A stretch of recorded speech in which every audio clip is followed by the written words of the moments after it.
Hello everyone, मैं आशा reaction में आप सबका स्वागत करती हूँ। आज हम बात करते हैं ब्लॉगर्स की। सभी ब्लॉगर्स ने कुछ ब्लॉगर्स की फर्जी थंबनेल के बारे में। पिछले दिनों सोशल मीडिया में कुछ ब्लॉगर्स ने खूब मिर्च मसाला परोसा, लोगों को खूब इंटरटेनमेंट कराया, मानो एकता कपूर का सीरियल भी फेल हो गया। इतना ज्यादा टर्न एंड ट्विस्ट था, पूरा सस्पेंस बनाकर रखा हुआ था। पब्लिक बेचारे रात रात भर जागते थे इन फर्जी ब्लॉगर्स के चक्कर में। टीवी सीरियल में कम से कम ये तो पता होता है पब्लिक को ये सब काल्पनिक है, ये एक्टर है और एक्टिंग कर रहे हैं। और टीवी सीरियल में तो ये भी लिखा आता है कि ये धारावाहिक काल्पनिक है और किसी से कोई संबंध नहीं है। लेकिन ब्लॉगर्स की लाइफ के साथ पब्लिक अपने आप को कनेक्ट करती है। पिछले दिनों जो जगत भैया का कंट्रोवर्सी हुआ, उसमें तो पब्लिक को ये समझ में तो आ गया कि जो दिखता है वो होता नहीं है। जगत भैया के कंट्रोवर्सी में कुछ बात तो क्लियर हुई और कुछ नहीं हुई। और सारी बातें तब तक क्लियर नहीं होगी जब तक वो लोग नहीं चाहेंगे। और सारी बातें ये ब्लॉगर क्लियर करेंगे भी नहीं। अगर सारी बातें क्लियर कर दी तो अगली कंट्रोवर्सी कैसे करेंगे? उन लोगों को कंटेंट चाहिए, उनका मेन काम है पब्लिक को घुमाना और व्यूज गेन करना। अभी जो ये कर रहे कोई नई बात नहीं है,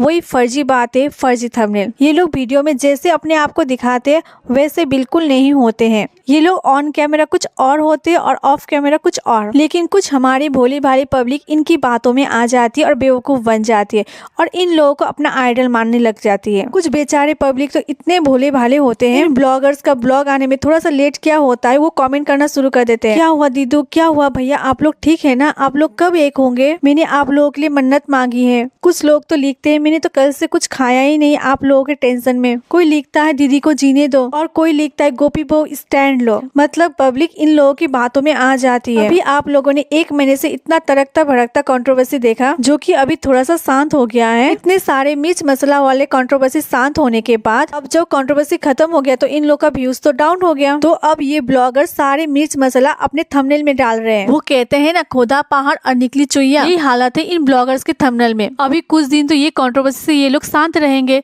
लेकिन अपने थंबनेल में ऐसा कुछ डाल देते हैं जिससे पब्लिक पागल हो जाते हैं। पागल हो जाते हैं कहना गलत होगा, पागल बनाते हैं ये लोग। सबसे पहले बात करते हैं जगत दीदी की थंबनेल की। थंबनेल के मामले में ये अकेले ही सबसे भारी है। इनका 1-2 थंबनेल मैं आपको बताती हूँ। जैसे कि लिखती है, आज मैं बस सच बताती हूँ किसके कहने पर मैंने इतना बड़ा फैसला लिया।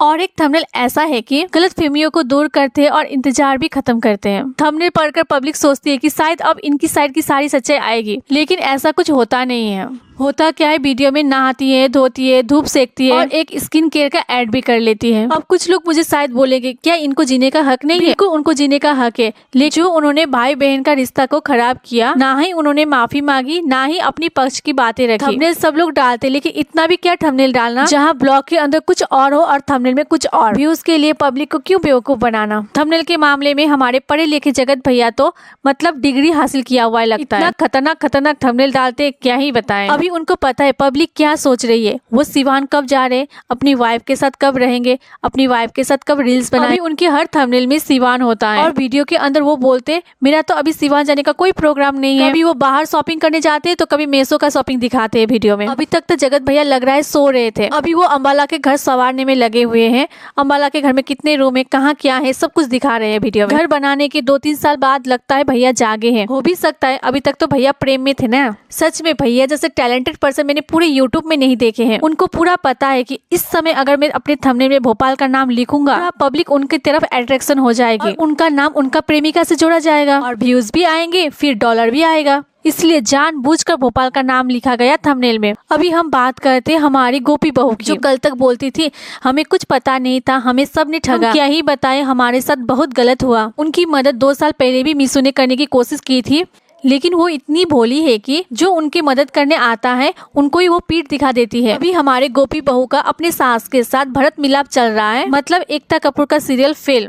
लगता है बिग बॉस की सारी टीआरपी इन लोगों ने ले लिया इस बार। हमारी गोपी बहू भी थंबनेल के मामले में कहीं से कम नहीं है। वो लिखते हैं पता नहीं भगवान मेरा इतना परिचय क्यों ले रहे हैं। और एक थंबनेल है जिसमें वो लिखती है अपने लोग हमेशा सही रास्ता दिखाते हैं, लेकिन कुछ चीज चाह कर भी ठीक नहीं हो सकता। लेकिन जब वीडियो में दिखता है तो सब कुछ नॉर्मल दिखता है। गोपी बहू का तो अभी कुछ पता ही नहीं चल रहा है। कभी बोलती है सब कुछ ठीक हो गया, कभी बोलता है कुछ ठीक नहीं होगा, कभी बोलती है स्टैंड लेगी और कभी कुछ। पिछले ब्लॉग में उन्होंने क्या बोला वो खुद ही भूल जाती है अगले आने वाली ब्लॉग में। लगता है जगत भैया अच्छे से स्क्रिप्ट लिख कर नहीं दे रहे हमारी गोपी बहू को। ये फैमिली जितना भी टेंशन हो मुंह में लिपस्टिक लगाने नहीं भूलती है। आप लोग इन ब्लॉगर्स की फर्जी थंबनेल में बिल्कुल भी ना जाएं। आप लोगों का उनका ब्लॉग देखना है तो देखिए, लेकिन उनका ब्लॉग देखकर आप खुद का मेंटल प्लीज खराब मत कीजिए। इन लोगों को बस व्यूज चाहिए जैसे भी हो। तो प्लीज इन फर्जी ब्लॉगर्स के चक्कर में आप हेल्थ के साथ खिलवाड़ मत कीजिएगा। आप भी अपना लाइफ एंजॉय कीजिएगा। ये जो कंट्रोवर्सी हुआ 1 महीने से, इसके बारे में आप क्या सोचते हो कमेंट करके जरूर बताइएगा। चैनल में नए हैं तो सब्सक्राइब करना ना भूले।